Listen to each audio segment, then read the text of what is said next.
In today's episode of Locked On Pistons podcast, we are grateful to have Johnny Kane, play-by-play host reporter for the FanDuel Sports Detroit Network. We're going to discuss everything with the Pistons season this year. Today's episode, Locked On Pistons podcast. Let's go.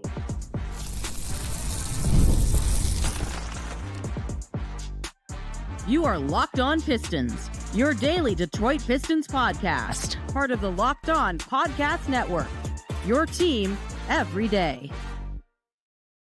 What's the deal? Welcome back to another episode of the Locked On Pistons podcast. Per usual, I'm your host, Kuka Hill. You can find me over on Twitter at Kuka Hill. I want to thank you guys for making Locked On Pistons your first listen of every single day. We are free and available on all your podcast platforms. If you haven't already, head to the YouTube channel at Locked On Pistons. Hit that subscribe button. We're on our way to 10,000 subscribers by the end of the year. We're now under 600 subscribers away, so I really, really appreciate it. If we could get there by the end of the Pistons season, you can also leave us a 5-star review, whatever podcast platform you're listening to this on. Today's episode is also brought to you by FanDuel. From big upsets to game-winning drives, the NFL playoffs are better with FanDuel. New customers can bet $5 and get $200 in bonus bets guaranteed, win or lose. Visit FanDuel.com to get started. Today, you also can head over to LockedOnDaily.com, type in your email, and you'll get a Locked On Pistons daily newsletter along with your Locked On Pistons daily podcast. But without further ado, we are obviously joined by Johnny Kane. Johnny, I want to say again, I know I told you before, but I really appreciate you making time to come on the podcast, man. It's going to be a lot of fun. I think everyone's going to love listening to it, man. Just how are you doing today? I'm good, man. I want to say thanks for having me on. I mean that genuinely. And, you never know if you really make it in this business until you get invited on Locked On. So I feel like this is a step in the right direction, dude. I appreciate it, man. I appreciate the kind words. You know, we've had Cade's brother, we've had Cade's trainer, we've had you on now. We had Ryan Field, who used to be doing what you're doing on the podcast as well. You know, we've had some people on the podcast, but I don't know if anyone's as big as Johnny Kane. I'm not going to lie to you. So, but let's go ahead and get into the podcast. So, obviously, this season for the Pistons, I think is going better than anyone expected, man. Like, this is going incredibly well. Has this season gone better than even maybe you expected it to go? Has it been more fun than even you expected it to be? Yeah, I think anybody who would tell you otherwise wouldn't be telling you the truth, and that's the beauty of sports, man. And, I've been here now 10 seasons, and you always have expectations going into a year just because you look at roster and then you look at kind of where you came from and where you want to go. And I think, I don't remember what the Vegas had the Pistons at as far as 24 and a half, somewhere around there. So we're flirting with that already. It's been incredible, man. It's been an incredible run. And to be honest, it was like I do some work with the Tigers baseball team as well. And, when they were written off, basically DOA in early August, and everybody said there's no shot. The momentum that they had at the end of their season and then going into the start of the Pistons, it was like they took that baton, and it's just been winning basketball, winning baseball. It's been incredible. So, you never quite expect it, but that's the beauty of sports because, when they roll the ball out there every night, there's one guarantee. One team's going to win, one team's going to lose. And we have had our share of losing over the last several seasons. And you get a new voice in town, you get a new belief, and then you get buy-in, and that starts from the top down. And then you just go with it. And it's a sustainable brand of ball. So it's better than what I could have anticipated. And we're just along for the ride, man. You tell me about it, man. So you're around the team obviously a lot. Every game, you're there every single day. It feels like every single day.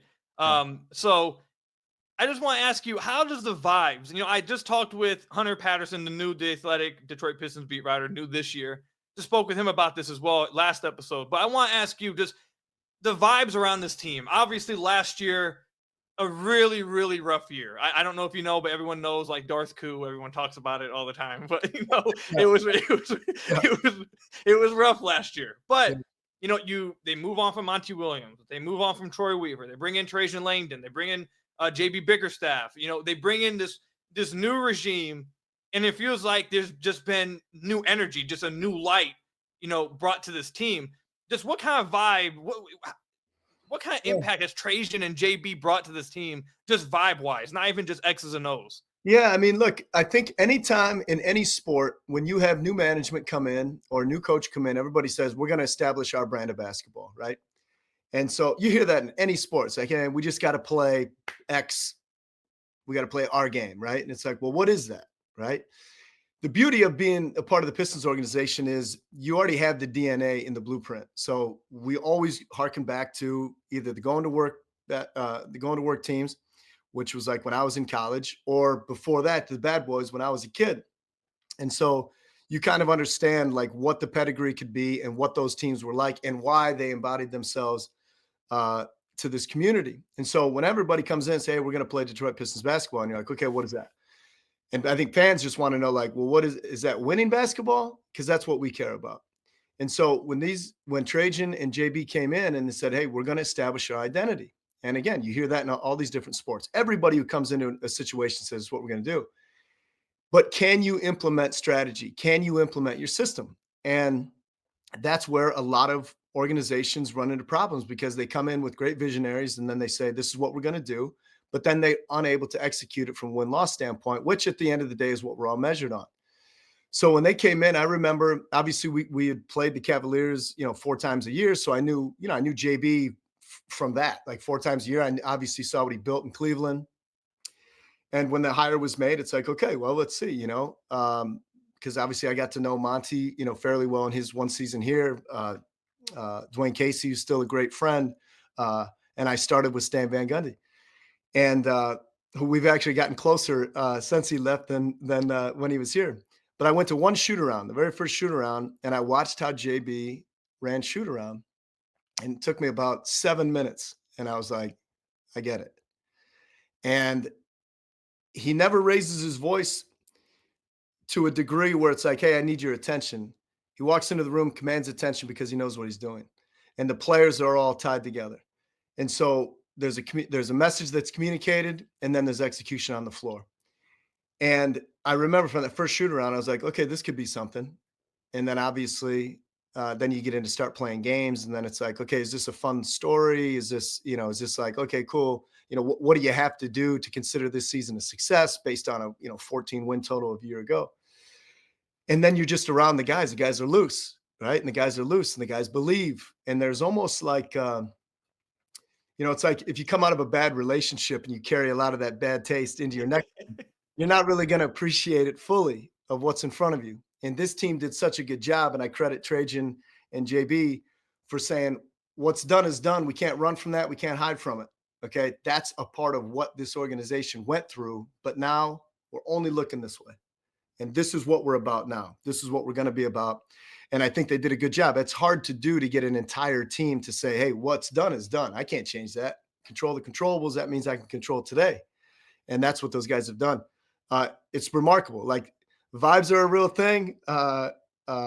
Spirits are high. And when you start winning, like anything else in life, it's like if you look at your own career and you say, hey, I've got this idea. Here's what I want to do. And you start to implement. And early on, it's like, I don't know. I need buy-in. I need support. I need to get this going. And then you start gaining traction. And then it's like, wait a minute, I'm actually pretty good at this, right? Like, hey, I can do this. And that's what I think we saw with this team was like, wait a minute, if we do what we're being asked to do, and then it translates to victories, it's like, let's keep doing that, right? And then all the other stuff, all the ancillary, the stuff on the side is like, forget it. This is all I care about. And that's all these guys care about. It's like belief in one another, belief that they can get it done every night. There's 2 superior teams in the East right now. That's it. The rest is open. And the Pistons, I've seen enough basketball this year to say they're as good as any team out there. And I'm not just saying that. Obviously, I get to see them so closely, just like you do. But it's like there is a real belief, and they have the pieces to be reckoned with. And obviously, they're showing the league that. Yeah, and you mentioned the Eastern Conference standings. I just want to bring them up real quick for everybody. Like you mentioned, there's really only 2 teams that are just standing above everybody. It's Boston and Cleveland, who are having incredible seasons. But obviously, the Pistons have beaten New York twice. You got Orlando, who the Pistons are just 2 or a game and a half behind. They're a game behind Milwaukee, 5th seed, and they're a half a game behind the 6th seeded Indiana Pacers. And Pistons are 10-2 in their last 12 games, so they're playing extremely well. And I'm sure they feel like you mentioned, once you see it happen, I'm sure they feel like we can beat anybody in this conference. There's no one in this conference we cannot hang with. So I definitely think there's a proof in concept. The last question I want to ask you before we move on to just Cade's season, who has been incredible. We obviously see him starting to get some national push. He was just on NBA Today. We saw him, interview with Funny Marco as well. So he's obviously getting some push now, which is super cool to see. The last question I really want to ask you was, you brought it up yourself that you obviously see this from regime to regime to regime, that everyone's going to come in and say, we want to do this, we want to do that. And like you mentioned, you've seen it from Stan Van Gundy, you've seen it from Troy Weaver, you've seen multiple regimes come through. What do you believe is different about what makes JB and Trajan's, because like you mentioned, it has been a rough 8 to 10 years for the Pistons. What's different about Trajan and JB compared to all the other regimes that have come in and tried to do their thing? Yeah, I mean, and it's no knock on the previous regimes. It's like you try to identify talent and you try to get the right pieces together that are going to fit and then translate to success on the floor.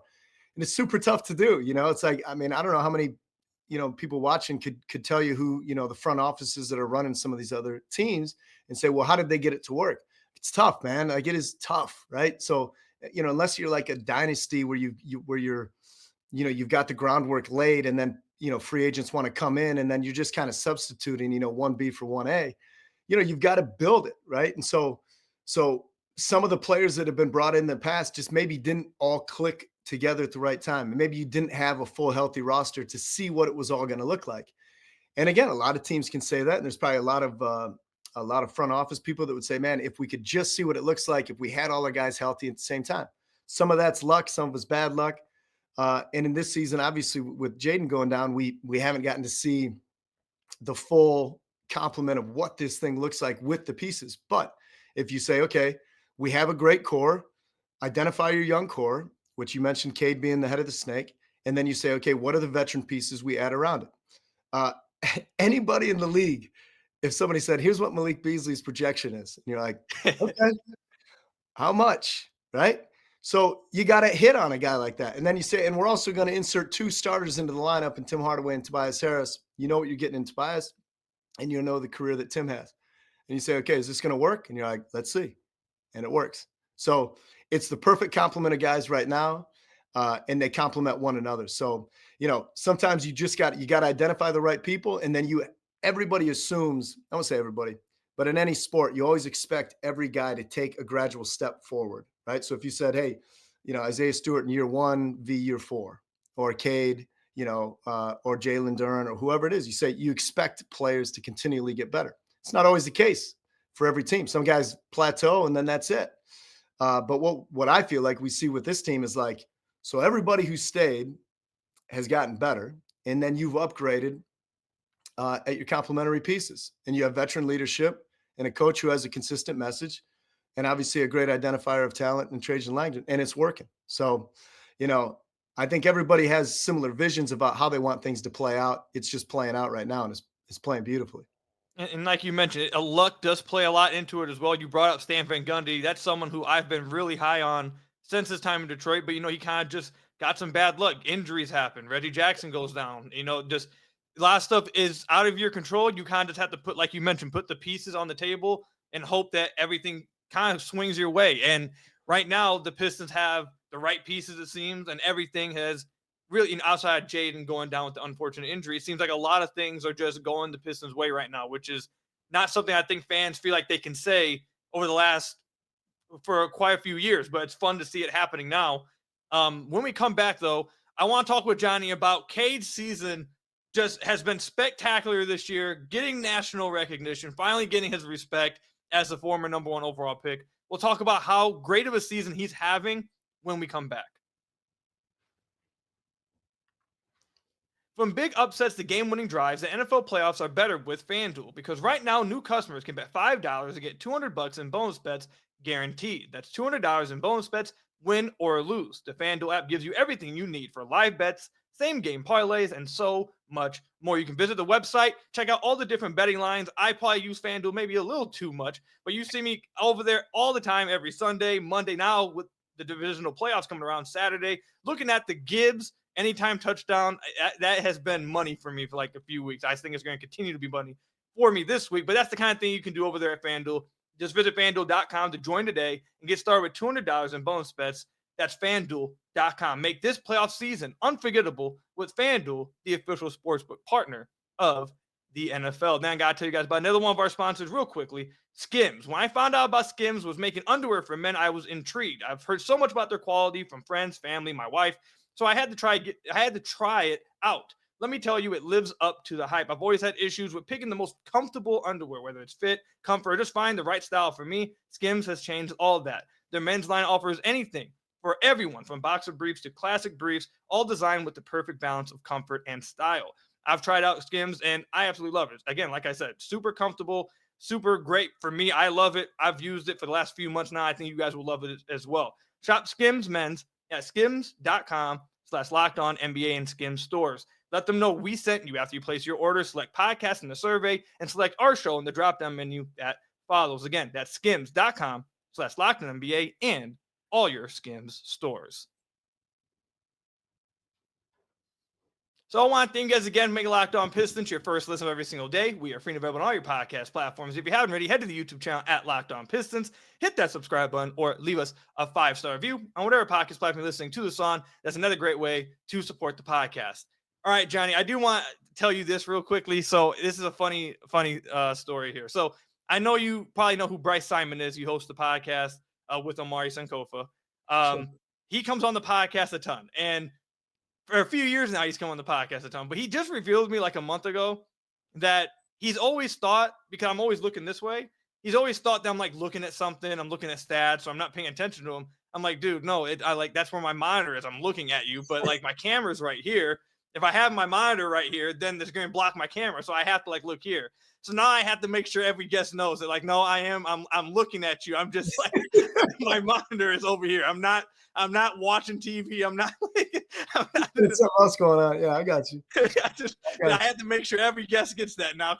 I thought it was, I guess I didn't think about it until Bryce brought it up. I was like, I guess I can understand why that maybe you can get lost in translation there. But just wanted to bring that one up. All right, so Cade's season has been, I think, even Trajan came out a few days ago on Pistons Live, and it wasn't really just Cade's season, but he was saying that the Pistons season is better than he thought it was going to be at this point. He said that they thought that they are ahead of schedule than what they thought they would be. And a large part of that has to do with Cade. I don't know I'm extremely high on Cade. I thought Cade has top 10, top 15 potential since they drafted him. But I think he's even exceeded my expectations this year. I don't know how many people outside Cade and his camp could have seen him being this good already this season. And he's been spectacular. The first thing I want to ask you about Cade's season, the only other season that I've seen in the Pistons uniform that matches this is my other favorite Pistons season. That's Blake's 18-19 season. Now, I know my older audience always gets at me. It's like, he's only here for a year, 2 years. What about Chauncey? What about, I was too young for that. Okay. I don't remember it. But Blake was the other season that I'm like, that was special. Is this the next to Blake's season? Is this the only other, is there another season that measures up to Cade since you've been here in Detroit? No, and not by a long shot, and obviously we all keep in mind, he lost almost his entire sophomore campaign. I don't know, like, it's tough, man. So not to go back to the Tigers again, but like the Tigers have, a couple one of ones on their roster. And it's like, when you're a one of one, there isn't, you don't get the same grace as anybody else who's a little bit deeper into the round. Like, you can't miss on ones of one, right? So when I look at Cade, and it's like, I get it. We had some years there where we slipped to 5, and it's like, okay, well, the one year where it worked out, where we got the number 1 pick. I remember where I was that night, like when the draft lottery hit, and I was like, okay, great.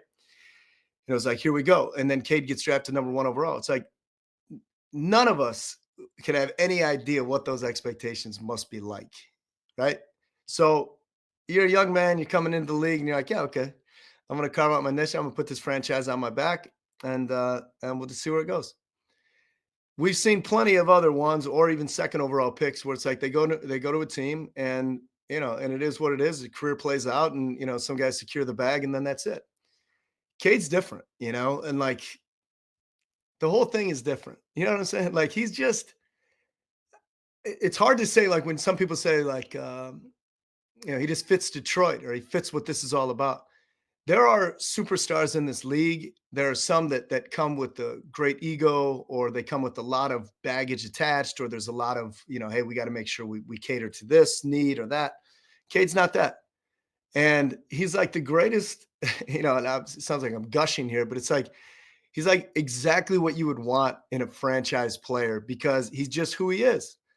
Like, his mom and dad are super humble. He said he had his brother on. Like, he's a phenomenal guy. They're just regular people. And he's like one of the most gifted NBA stars on the planet. And he can get you 30 every night if he has to. And if he doesn't, he's going to make sure somebody else is going to get off, and he'll get his 15 assists or whatever. It's like, there isn't that level of unselfishness that you typically see from a first overall pick. Like when Jalen Green and some of those guys, like, hey, they can go out and get their numbers. Like, let me go get my number and let me get the big contract or whatever. And then there's a guy like Cade, who's like a sponge, who's like listening. He's on his third coach in 3 years. And it's like, what do you need me to do? And then how many guys, like what we saw the other night in the game against the Knicks, they put the clamps on him a little bit. He got baited into some fouls, right? 4 first half fouls. And then you say, how many guys literally in the league say, okay, I'm going to take over in the second half. And you know it. He knows it. Nobody in the gym can stop him. And then you go out and do it. And it's like, that doesn't happen. You know what I'm saying? It just doesn't happen. Then he, erupts for 18 in the third quarter, gets his numbers.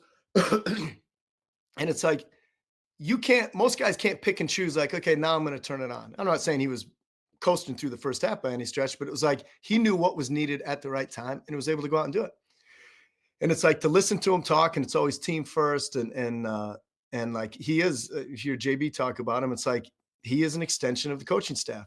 So if you get your franchise guy to totally believe what you're doing, when the coach leaves the room and Cade's echoing the same sentiments, it's like, okay, it's easy. Like, we're all connected. Like, this is what we're supposed to be doing. He believes it. They believe it. It's like, I don't know, man. He's the only one of one that I've covered since I've been here. So it's like, that I don't know what I could compare it to, but I just know the expectations and the pressures that come with being that level of a pick. And then again, we talk about incremental growth. How many guys continually get better every year? And then you say, man, I don't know how many people knew he was going to be this good. And then you say, has he plateaued? And you're like, not yet. And then it's like, oh, geez. You know what I mean? So it's like, okay, all-star then becomes all NBA, and then becomes, this is a destination other teams want to come and play, because it's not like you go to a system where you're like, hey, I don't want to go play alongside him because he's going to get 30 shots a night and it's all about him. Like, that's just not the way he's wired. So people are like, yeah, I want to play with him because he's going to get me going. You know what I'm saying? Like, it's a cool thing to watch. And I can't imagine, anybody else being a franchise level player like that, with that level of unselfishness that has equated into wins. Yeah, and look, you talked about him as like as a professional, as a person. Obviously you're around him a ton. To speak on like him and his camp, it's one of the main reasons I've said it on the podcast for like the last 2 years. It's one of the main reasons why I was so high on Cade, is that him and his camp, they're like you mentioned, they're selfless, they're down to earth, and they're extremely, what's the word I'm looking for? They're willing to critique themselves. They are not above criticism, and they're their most highest critics. They, Yeah. like Ashton, Cannon, they want the criticism. Cade wants the criticism. He knows what he has to work on. He's not, I've talked to a lot of people, and some trainers say one of the biggest things that players have to get over is their own pride. And that a lot of times that, maybe a player that maybe needs to change their free throw routine, that maybe needs to change their jumper. A lot of guys, and you have to have this kind of pridefulness to get to the league, and this kind of cockiness to get to the league. You have to have some of this delusion just to get to the NBA. So that you wouldn't get there. But a lot of guys are like, well, I've done this my whole life. Why would I change it now? Like, I'm not changing it now. I've done this. It got me here. Exactly. And Cade obviously has a level of, I'm that guy. Like, obviously he feels like he's that dude, but he also has that, I need to get better here. I need to get better here. I know where I need to get better. I'm not good enough here. I want these expectations. I want this. Like, it's one of the reasons why I believe in him and his ability to get to the point the Pistons need him to, because he's so self-aware, I guess is the best word I was looking for. It's and like you mentioned, the Pistons are very lucky, and the Pistons fan base is lucky that Cade's the guy they got, because like you mentioned, a lot of other, we've seen it throughout the NBA's history. Some guys crave the big market. Some guys crave, the money, the numbers, and and Cade just seems bought into Detroit, wanting to get the Pistons back on the map. And it's a very lucky situation the Pistons got themselves into on lottery night, and you're seeing it come to fruition in this season. I want to ask you though. You mentioned All-Star, All NBA. It felt like at the beginning of the year, talking with Ashton this offseason and talking with his brother, that All-Star seemed to be like the main goal. Like that was we have to get there. That's what we want. But I mean, I said on the last podcast after they went out and Cade outplayed Jalen Brunson in that second half. One player was this is Kuka Hill speaking, not Johnny. Don't hold Johnny to this. But you got Cade going out there and playing defense on one end, and then Jalen Brunson on the other end, not guarding him, and they're double teaming Cade and gives up Malik Beasley wide open three because one player is able to play both ways, and Cade, another player maybe isn't. He goes out there, outplays Jalen Brunson in the second half. He's getting this push. I go out here, I'm saying, All-Star, we might be pushing for All NBA now. Do you think All NBA is in his future, and what would have to happen for it to happen this year for him? Yeah, well, that's a good question for it to happen this year. I mean, well, if they continue to play above 500 and then you start to get into this, if you're like a top 4 seed and you start to get the national recognition, which I think is what it takes, if the Pistons were an afterthought going into the season where it's like, yeah, they've got some good young players, including, Cade Cunningham, and then the season starts to play out, then you get to All-Star break and people start peeking at the stand. It's like, wait a second, this is a really great story. And then you look at the numbers and then you say, okay, wait a minute, who's better than him? So I don't think there's I don't think there's a world that exists that he's not an All-Star this year. And that's just reality. Like he'll be an All-Star this year. And then the All NBA stuff, again, it's a crawl before you walk. So it's sort of like advancing to the NFC Championship game before you can go win the Super Bowl. It's like you gotta click things off on your way. And I don't know that he's in necessarily a rush to cross that next one off his list, although I do think it's in his sights. And you control the controllables. And I do think that at some point in his career, I think it could happen this year. If he continues to put up the same numbers that he's putting up, it's like, just do the math. You know what I mean? And if you are a playoff team and you're putting up the numbers that he's putting up and impacting the game at both ends of the floor and flirting with triple doubles every night, it's like, okay, what is the criteria that you're looking for? Guy's incredible. And like you mentioned with Cannon, I saw him the other day and I said, man, your brother, I was like, dude, that was sick or something. It's something that he had done. And he's like, yeah, we got to clean up those turnovers though. I'm telling you, that's how I'm telling you, that's how they are. That's it. It's like self-accountability and it's like awareness and it's like, hey, I'm not there yet. Like his 3-point shooting this season, I mean, forget it. And he puts the work in to get it done. So if you say, okay, how do you take the next step? Like any one of us going back to like our own careers, it's like, hey man, I got this thing going. I booked this good guest. And then it's like, okay, can you get an even better guest next time? Or hey, Johnny, like, hey man, good call. Can you do it again? Like, can you get better? And you're like, yeah, I think I can. If you're Cade and you're like, okay, I got I got the contract or whatever. Okay, let's settle in. And you're not saying, hey, how can I become elite? And you're like, well, you can become elite by shooting, north of 40% from deep. And you're like, then that's what I'll do. You know what I'm saying? Like there's always that eagerness, that want to get better. And it's like, not every athlete necessarily has that like in their DNA to be like, hey, I know I can be elite every day. And that's what All NBA is. It's knowing that every night you take the floor, where you talk about like the mindset is I'm better than everybody out here. You don't have to say it, but that has to be the mindset. And then you have to back it up every night. And 82 games is a long season, but that's what All NBA is. It's not, hey man, he had a really good stretch, in year 3, year 4, year 5. It's like, no. He had a really good stretch from year 4 until the end of his career. That's the elite, and I think he can be in that discussion. And I think before we move on, what's crazy to me is about this, specifically this recent stretch, is Jaden Ivey goes down, and it really all the playmaking, all the ball handling responsibilities, all the primary initiation, all of that is on Cade now. That he doesn't, it all falls on him. All the focus will be on him, and he's gotten even better. Like he's raised what the team. He knows the team needs more scoring from him. Okay, I'll go out and score 30 in the second half. You guys need more scoring from me. You need me to shoot more. I'll go and score 40 and a win. You need me to find open teammates? I'll give you 17 assists and almost have a 20-20-10 game. Like he's able to do whatever the team calls of him to do. He'll answer the call and go out and do it. And that's why obviously the biggest reason why the team's sitting at 21-19 with some big time wins over the Knicks, the Suns, the Lakers, the Timberwolves. They've had some big games. And in those games, he's gone shot for shot for Anthony Edwards, Jalen Brunson. I mean, he's going toe to toe with some of the biggest guys in the league. So this has been. Go ahead. I think one thing you said, dude, is like where it's like, hey, what the team asks of him, right? And it's like, when he needs to go out and get his, or when he needs to be a facilitator. The one thing about him is like, it's like he knows it without being told. Do you know what I'm saying? And so like that's like where that rarefied air, where it'd be one thing if you came in at halftime and you're like, hey man, I need you to do a little bit more. I need you to get on the glass more, or whatever. It's like his awareness within a game to say, okay, and then tailors his game, in those situations, be like, okay, here's what I'm going to be looking to do.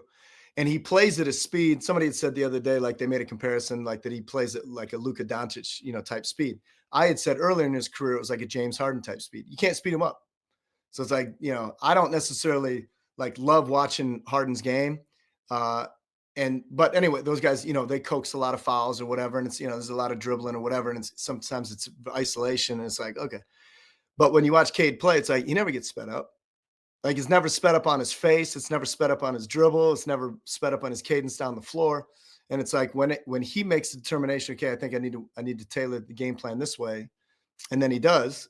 And then the Pistons find themselves on the winning side of the ledger again. Like that's what's cool to watch. Like in real time is like, holy cow, man. Like he didn't need to be told. He just does it. And it's like, how did you know? Well, that's what makes the greats. Yeah, his feel for the game is otherworldly. He's a special player, man. Special player in Detroit. When we come back, though, I do want to talk to Johnny about just his favorite, not just this season, but his favorite moments since coming to Detroit and covering this team.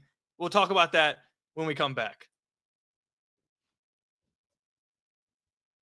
With Robinhood Gold, you can now enjoy the VIP treatment, receiving 3% IRA match on retirement contributions. The privileges of the very privileged are no longer exclusive. With Robinhood Gold, your annual IRA contributions are boosted by 3%, plus you also get 4% APY on your cash-in non-retirement accounts. That's over 8 times the national savings average. The perks of the high net worth are now available for any net worth. The new gold standard is here with Robinhood Gold. To receive your 3% boost on annual IRA contributions, sign up at Robinhood.com/gold. Investing involves risk. 3% match requires Robinhood Gold at $5 a month for 1 year for a first match. Must keep funds in IRA for 5 years. Go to Robinhood.com/boost. Over 8 times the national average savings account interest rate claim is based on data from the FDIC as of November 18, 2024. Robinhood Financial LLC, member SIPC. Gold membership is offered by Robinhood Gold LLC. Sign up today at Robinhood.com/gold. So I want to thank you guys again for making Locked On Pistons your first listen of every single day. We're free and available on all your podcast platforms. If you haven't already, head to the YouTube channel at Locked On Pistons. Hit that subscribe button or leave us a 5-star review on whatever podcast platform you're listening to us on. That's another great way to support the podcast. All right, Johnny. So you said you've been covering the team for 10 years now, right? Yep. So obviously, like I mentioned, last summer we had Ryan Field, who was the guy when I was a kid. That's who I grew up seeing as the sideline reporter, play-by-play guy. And we had him on. We talked with him about what his favorite moments were covering the team. And obviously, he went back to like 2003 coming to the team, 2006 or 2008 when the trade with Chauncey happened, like stuff like that. So you've been around for 10 years now. Like I said, me growing up, I'm 27.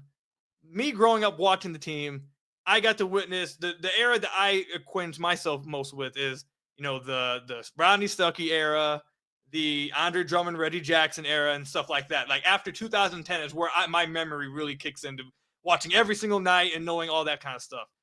And like I mentioned earlier, the only season outside of this one that I remember feeling this happy or this, enjoyable about was that 18-19 season with Blake. I thought it was one of the most special Pistons seasons I was able to watch individually. For you, though, going back to 10 years now with the team, what are some of your favorite moments covering the team? Whether it's wins, moments in the locker room, press conference, or just what are some of your favorite moments? I will say I just actually had dinner with Ryan Field the other night. Really? Oh yeah, because he's in New York now, right? Diehard Pistons fan, still Yep. watches every game. Always texts me after every game, like big win, baby. Anyway, he's a great Pistons fan, and he obviously saw some good stuff during his time here. So good. It's good to know he's a fan of the show, friend of the show. He's a super cool guy. Yeah, he's a really good guy, and there's a lot, buddy. I'll say I'll just kind of rapid fire. So, like one of my favorite moments I'll just start with this year and work backwards. So, uh, as you may know, like I do fill in on play by play sometimes when George takes a few games off, and so I had that West Coast. Real quick. We all love you on the game. All the Pistons fans, when you are on the call, everyone loves it. The crazy, crazy exclamations on a dunk on a 3-year call. Weren't you on the call for Jane Ivey's corner 3? That's what I was gonna say. Your calls, we love. The fans absolutely love you on the call. Well, I appreciate it, buddy. I don't know if everybody feels that way, but you just try to call it the best way you can, and but that was one of the games that stood out to me because of the improbability, right? It's like worst case scenario, if you're Sacramento, you're down 3, right? It's like, okay, worst thing that happens is they get a 3. And somehow, some way, they sag. And then now you have a closeout situation and Jaden draws a foul. And now it's like, wait a minute, you fouled the 3-point shooter? And you're like, yeah, we did accidentally. And he goes to the line and wins it that way. So it's like, it's so improbable, right? It's like you're not anticipating a 4-point, 4-banger to win the game. So that was incredible just because of his reaction in that moment on the road. And we had the 2 big wins prior against the Lakers and the Suns. So it was like, you won your first 3 games of that West Coast trip when you started to really believe like, okay, they're legitimate. So that was a big moment from this year. A couple of years ago, if you remember, I think it was New Year's Day when we played the San Antonio Spurs, and Spurs were still pretty good at that time. And Sadiq Bey had another shot from the corner, and I was fortunate to be on the call for that one as well. Again, it was just a very dramatic, end of game situation. And it was like Sadiq Bey from the corner, and it was like, boom. And we knocked them off. That was a big upset at the time. 2019 was when we had the 30th anniversary of the 89 team come in, and they asked me to host a forum with the bad boys. And it's like, man alive, right? Like as a kid, I had Isaiah Thomas poster on my wall. He's like pointing at me as I go to sleep. And it's like Joe Dumars was always my guy of that era. And it's like now Joe wasn't back, but it was like, you had Isaiah and Mark Aguirre, John Sally, and I were like hanging out in the green room. Here comes Isaiah Thomas. Then I had to meet Bill Lambier. And it was just like, this is nuts, man. This is like real life. Anyway, I was basically moderating a panel discussion, and we get to the end, and we get to the end of the deal. It was out like it was right in front of Little Caesars Arena. And we were doing a celebratory champagne toast with the Sherlon champagne, which is Isaiah's champagne brand. And anyway, so we toasted whatever the bad boy is something. And then like we take a sip. And I said, man, it's pretty good. And Isaiah goes, say it into the mic. Like he knows how to push the product, and that was just like a funny thing. It was just like a very candid thing, and then I remember one of my first interactions with Stan Van Gundy.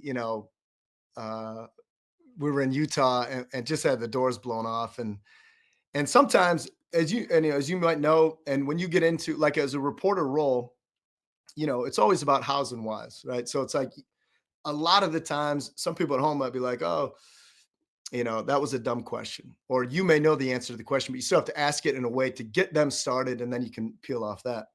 So anyway, it was a pretty tight game at the half. And then third quarter is like the first couple minutes of third, like we just got, boat raced. So it's the end of the game, and Stan, runs pretty hot during the season, and he was ultimate competitor. And I remember I said, Stan, where did the game turn? And he looks at me, like I'm an idiot, which in fairness, and I said, where did the game turn? He said, were you watching? I said, yeah, I was watching. He said, the third quarter. And I'm like, okay, why? And then he went into like his answer beyond that. But it was like, I get it. Like that's part of the deal. Like as a reporter, like you're not, your job isn't to be buddy with everybody, and losing stinks. And the guys have to face the music. after losses, just as they do in wins. So sometimes you have to be delicate, and you never take yourself too personally. Somebody's running kind of hot, and you got to ask them a dumb question, what you think might be a dumb question, but it was like, you need them to explain why, instead of saying, coach, third quarter, blah, blah, blah, blah, blah. It's like, let him tell you. But at least he and I were on the same page as far as that was when the game turned. So no, there's been mostly like really, there's been so many great memories. I was actually talking to my mom earlier today on the phone just about, like the how'd we get here stuff. It's like, you're a fan of this team and now you've got this podcast, it's like, and you're having different guests come on, you're getting shout outs from Jalen Duran, you know what I mean? It's like, it's cool, right? It's like surreal. I mean, you pinch yourself and it's like, hey man, not everybody's going to like you, right? But that doesn't detract from what you're trying to do, and you're trying to do it the best way. So the one thing I've learned about this profession is like, you always try to, it's like, do your best. Well, sometimes your best isn't good enough, but that's just a fact of reality. But it's like, you have to approach it. It is a privilege to have a podcast like this. It is a privilege to be sitting courtside and talk to these guys after wins or losses. It's a privilege to put the headset on and call a game, but you have to do it. You have to do it in an authentic way that people believe that you're in it for the right reasons, right? It's not to see yourself. It's not to hear yourself. It's not to create conflict. It's like, hey, I've got a thought on this and I'm going to share this, right? It's like, the more you do that, the more authentic you are. You may win some people over along the way. You're never going to win everybody over. But if you're really in this profession for the right reasons and you make the sacrifices to make it work, it's the greatest job in the world, and to be covering Detroit Pistons basketball, Detroit Tigers baseball, the whole bit. It's like, how'd we get here? But you just got to keep doing it the way you think you're supposed to be doing it. And same with you. And same with the guys that are running the Pistons right now, and the same guys that are putting on the Pistons uniform. We all want the same thing at the end. It's like to find some level of success, and when it all starts to come together and you can share in that, it's like, be of service to the viewers, be of service to your listeners. If it's closing in on 10,000, it's like, people are interested. Like, cool, man, what do you got on this? It's like, hey, here's what I'm learning. So you build your base and you do it in a way that's authentic, that's real, passionate, and more people come along for it, because we all want some, modicum of success, I think I'll say this. I think one of the things that fans love the most about you, Johnny, is that your authenticity does come straight through the mic. Like, the authenticity is, you can very clearly feel it's not fake. And I think that's why fans love you so much. So, and like I said, everyone, I can speak for myself and quite a few people I see in the community love you on the mic. So, especially calling the game. So, love Thank it. you. Before you get out of here, I just want to ask you this. So obviously you were around for the Palace. I think so. I'm not going to ask you which arena you like more, but I like the Palace more. I thought the Palace was super dope. I remember going to the first game and the fire goes up. I got scared. I thought I was going to get on fire. Like I remember being a kid, but I loved it. What I wanted to ask you about was this: how cool is it, especially because you mentioned you cover the Tigers as well? How cool is it? I don't know if many other cities have it like this. That I don't think people outside of Detroit know this. I try to mention it a lot on the podcast, but like the Lions Stadium's right here, and then across the street you got the Tigers, and then across the street you got it's all in this like just square where you got all the main city or all the main sports in a big city like Detroit, in a big sports city like this. How cool is it just to have, and especially like this coming Sunday when you're gonna have, the Pistons, then the Lions play a divisional game. Like how cool is it to be able to cover a team during something like this in an area where it's all just like, I can only imagine what downtown's going to look like when you have both the Pistons soaring and the Lions playing a playoff game. I can only imagine. Yeah, it's insane. It's insane. Yeah, this weekend's going to be nuts. Suns and Pistons at 4, and then the Commanders and Lions at 8:00 on Saturday. And obviously with the Wings being right there, and you see what they're doing with Todd McClellan, it's crazy, man. Like, so I grew up 100 miles from here in Northwest Ohio, and so when I grew up, that was the closest big city we had, was coming to Detroit. Like my first ever NFL game was Lions Niners in like '94. Like I said, I grew up loving the Bad Boys. I was a big Paul Coffey fan with the Wings.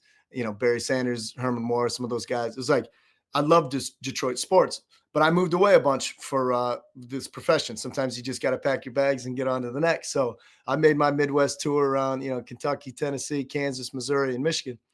And I remember when I came back and I was interviewing for this job in like October of 2014, And the general manager at the time was like, it's the best sports town in America. And I'm sure there are some other cities out there. I know there are where they say, like, Philly or, New York or whatever. And it's like, I didn't need to be sold on that part because I knew, but it's like to have, I loved going to the Palace, right? I mean, there's so much history there. And then when they said they were coming downtown, you start to get intrigued by the whole idea. And then when you park your car, and like you said, like when I'm walking into the arena every night, it's like I look over, there's Ford Field, there's Comerica Park, and then I'm heading into Little Caesars Arena. People that were at hockey practice are on the way out. It's like, dude, this is like the center of the sports world, especially in the state of Michigan. So it's been unreal, man. And obviously, every sports are cyclical in that things eventually come around. And so it's not typical that you would have, like all four teams going through a rebuild or all four teams, having incredible success at the same time. But you're seeing that groundswell and the crossover. What I'll say about Detroit sports fans is Pistons fans are Lions fans, are Red Wings fans, are Tigers fans, right? So it's not so provincial where you would just say like, oh, I only follow this team in this market. It's like we're all kind of in bed with one another. And so they share in that success. And you see that with like Lions players coming over to, to Pistons games, or you'll see like Tigers players showing up at Lions camp or whatever. It's like, it's a cool thing to be a part of. And like, just to see the uptick right now, could you imagine if, like we used to call it April in the D, because it was so chaotic because you'd have, these playoff runs. Imagine if the Wings keep playing the way they are, the Pistons playing the way they are, the Lions play the way they are, and then you go into this next Tigers season, it's like, it's unreal. It's like, what a blessing. You know what I mean? Like, what a blessing to be here at this point in time, like to be a part of that all. Like, it's every night, man, I'm grateful about it, every night. Yeah, it is a beautiful city, especially I'm telling you, especially at night when you got all the stadiums, and especially when the Lions playing this way, you got the lights all blue on the stadiums and on the top. It's a beautiful city, man. I love it so much. I think it looks so dope. But we've already run a little bit too long. Johnny, thank you for coming on the podcast, man. I appreciate you so much for making time to come on here. I think everyone's going to enjoy this. Looking forward to seeing you next time on the sideline. Looking forward to seeing you next time calling a game. I'm filling in for George, obviously a legend. Again, appreciate you coming on the podcast, man. Hey, man, appreciate you having me on, and continued success with everything. Thank you, man. Appreciate it. I want to thank you guys for making Locked On Pistons your first listen of every single day. Free and available on all your podcast platforms. Hit that subscribe button on the YouTube channel. Leave us a 5-star review, whatever podcast platform you're listening to us on. And until next time, I'll see you guys later. Stay safe out there. Till next time, peace out.